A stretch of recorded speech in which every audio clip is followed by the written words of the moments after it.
Bonjour tout le monde, j'espère que vous allez bien.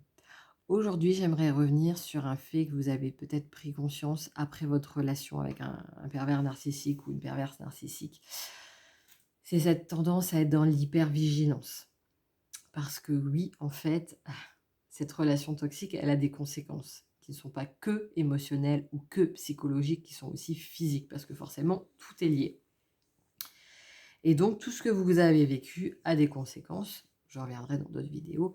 Mais il y a aussi ce côté d'hypervigilance qu'on peut garder juste après la rupture, qui doit donner de ce fait-là un stress constant dans le corps, qui va donner de ce fait-là un effet tunnel de la personne qui va voir les choses, mais sans voir dans la globalité, parce que focus sur quelque chose qui va encore plus jouer aussi sur des troubles du sommeil, qui va être une pompeuse d'énergie, qui va fatiguer, qui va, donner l'impression que tout est difficile derrière dans la reconstruction. Parce que tout va être pris avec une plus grande ampleur, en fait.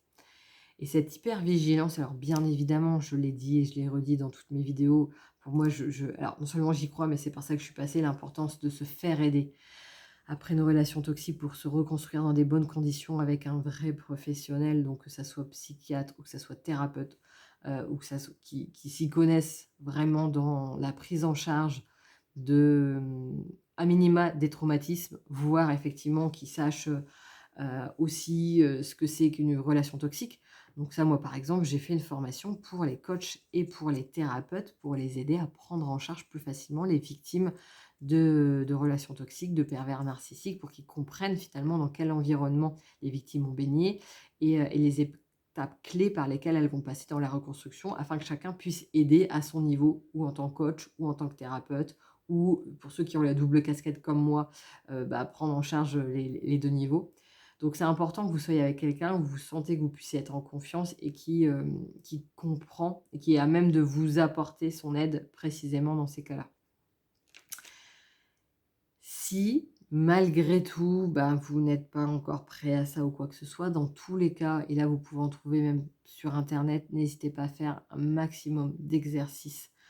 Alors, la libération émotionnelle, quand on est tout seul, ça peut être risqué parce qu'en fait, il y a quelque chose qui peut remonter et que vous savez pas gérer, ça peut être compliqué à vivre. D'où l'importance d'être guidé et donc d'être accompagné dans ces phases-là.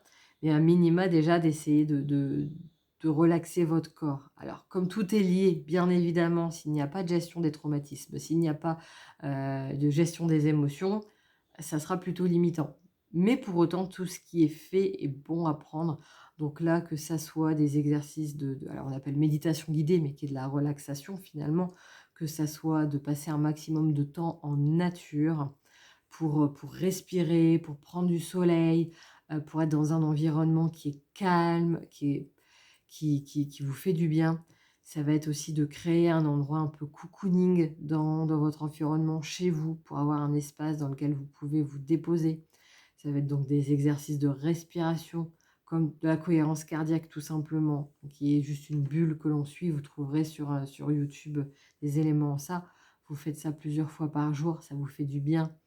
Comme le fait en fait, de vous organiser des moments, voilà, que ce soit de soins du corps, que ça soit de massage, que ça soit, avec des moments, si vous avez repris contact aussi avec vos amis ou avec votre famille, de passer des bons moments un peu, même si vous êtes plus en observateur extérieur parce que vous êtes pas bien, mais de voir les gens rire, sourire, se détendre et être dans cet environnement-là, en fait, dans quelque chose qui est beaucoup plus sain et qui est où le positif est là, présent avec le cœur. N'hésitez pas à mettre des petites choses comme ça en place déjà. Dans tous les cas, ça fera à minima le job et ça vous aidera dans votre relationnel avec vous-même. Ça vous aidera pour votre corps, pour votre esprit, pour votre émotionnel. Et ça sera une aide également si vous vous faites suivre par la suite ou en parallèle, parce qu'il y aura tout ce qui est mis en place. En fait, ce n'est pas perdu, au contraire. Donc, s'il vous plaît, prenez vraiment soin de vous, prenez du temps pour mettre ces petites choses en place. C'est vraiment essentiel pour essayer de limiter les dégâts sur votre corps physique afin que derrière, bah, ça n'aille pas plus loin que ça ne l'est déjà. Les séquelles d'après une relation toxique, donc les séquelles d'un point de vue c'est des violences psychologiques quotidiennes, impliquent des séquelles. Mais tant qu'à faire, autant les limiter un maximum en essayant déjà de mettre des choses qui peuvent nous aider à différents niveaux dans notre quotidien. Donc ça, c'est votre responsabilité. Ce qui s'est passé pendant cette relation toxique, j'en parle dans différentes vidéos, il y a plein de choses qui se sont mises en place. Maintenant, derrière ça, la reconstruction, ça ne dépend que de vous. Donc, croyez en vous. Oui, vous êtes capable de le faire. Croyez en la vie, en tous les cadeaux qu'elle peut apporter, différentes opportunités pour justement que ce soit une association que vous rencontrez qui vous permette de faire une autre activité qui vous fasse du bien, que ce soit par des rencontres qui vous montrent un autre aspect de la vie, qu'importe en fait.